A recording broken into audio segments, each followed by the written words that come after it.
السلام علیکم ورحمۃ اللہ۔ بعض مبلغین کا کہنا ہے کہ خدائے تعالیٰ کی ذات بالکل بے پرواہ ہے، صحیح ہے یا غلط؟ میں ہوں MAD قاسمی اور آپ دیکھ رہے ہیں ask MAD Qasmi YouTube channel. سامعین و ناظرین، آئے دن دعوت و تبلیغ کے کام کرنے والے کچھ غیر تجربہ کار یا ناخواندہ مبلغین کی غلطیاں سوشل میڈیا پر گردش کرتی رہتی ہیں۔ ان دنوں بھی ایک غلطی اور بہت بڑی کوتاہی گردش کر رہی ہے کہ کچھ مبلغین اپنے وعظوں میں تقریروں میں کہا کرتے ہیں کہ خدائے تعالیٰ کی ذات بالکل بے پرواہ ہے،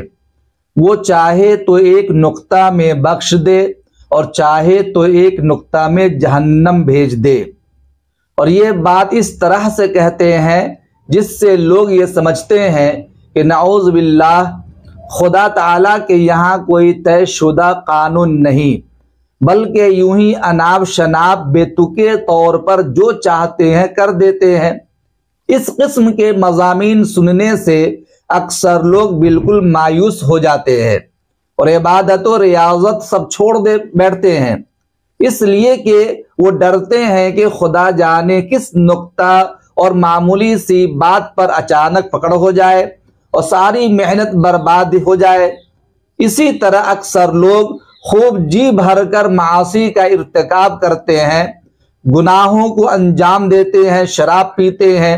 اور وہ بڑی ڈھٹائی سے کہتے ہیں کہ جب خدا تعالیٰ کے یہاں کوئی طے شدہ قانون ہی نہیں، ایک نقطہ پر عذاب و ثواب کا مدار ہے، تو اپنی خواہشات کو کیوں ترک کریں اور خواہ مخواہ کی مصیبت کیوں اختیار کریں؟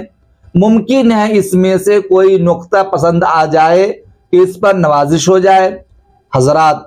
یاد رکھیے کہ خدا تعالیٰ کے یہاں ہر کام کا ایک قانون مقرر ہے، ثواب کا بھی ایک قانون مقرر ہے، عذاب کا بھی ایک قانون مقرر ہے۔ ثواب کا کام تو یہی ہے جو اس آیت میں ارشاد ہوا وَسَارِعُوا إِلَى مَغْفِرَةٍ مِّن رَبِّكُمْ، اس کی مغفرت اور اس کی جنت کی طرف دوڑو جس کو متقی لوگوں کے واسطے تیار کیا گیا ہے۔ تو جو شخص اس راستہ پر چلے اور اس مقرر شدہ قانون پر عمل کرے گا وہ مغفرت حاصل کرے گا، جو شخص ایسا نہ کرے وہ محروم رہے گا۔ اچھی طرح یاد کر لیجئے، اللہ تعالیٰ اپنے بندوں میں سے مرد ہو یا عورت کوئی بھی نیک عمل کرے، اللہ تعالیٰ کسی کے عمل کو ضائع نہیں کرتا۔ مَن يَعْمَلْ مِنَ الصَّالِحَاتِ مِن ذَكَرٍ أَوْ أُنثَىٰ وَهُوَ مُؤْمِنٌ فَأُولَٰئِكَ يَدْخُلُونَ الْجَنَّةَ وَلَا يُظْلَمُونَ نَقِيرًا، عمل مرد کرے عورت کرے ایمان کی حالت میں، اللہ تعالیٰ ذرہ برابر بھی کسی نیکی کو ضائع نہیں کرے گا اور اپنے بندے پر ظلم نہیں کرے گا، یہ اللہ کی شان ہے۔ معلوم ہوا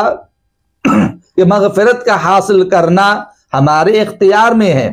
نیکیاں کرنا ہمارے اختیار میں ہے، جنت کو حاصل کرنا ہمارے اختیار میں ہے، اور اگر ہم چاہیں تو اس کو حاصل کر سکتے ہیں۔ اس سے معلوم ہوا کہ مغفرت و رحمت کا لینا بالکل ہمارے اختیار میں ہے، ورنہ اگر اس کو اختیار میں نہ مانا جائے تو آیت وسارعوا کے کوئی معنی نہیں ہوں گے، کیونکہ تکلیف مالا یطاق یعنی ایسی بات کے مکلف بنانا جو انسان کے بس میں نہ ہو محال اور نص کے خلاف ہے، اور یہاں اس کا حکم ہوا ہے تو ضرور وہ تحت الاختیار ہے یعنی ہمارے اختیار میں ہے۔ لہٰذا لوگوں کا یہ کہنا خدا تعالیٰ کی ذات بالکل بے پرواہ ہے، وہ چاہے تو ایک نقطہ میں بخش دے اور چاہے تو ایک نقطہ میں جہنم بھیج دے، اس کا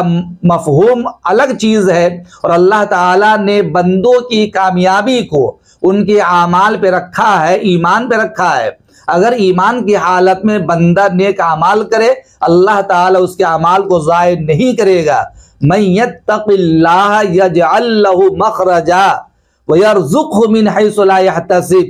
جو بندہ اللہ تعالیٰ سے ڈرتا ہے اللہ تعالیٰ مصیبتوں سے نکلنے کا راستہ ہموار کر دیتا ہے اور اس کو ایسی جگہ سے روزی عطا فرماتا جس کا بندے کو گمان بھی نہیں ہوتا۔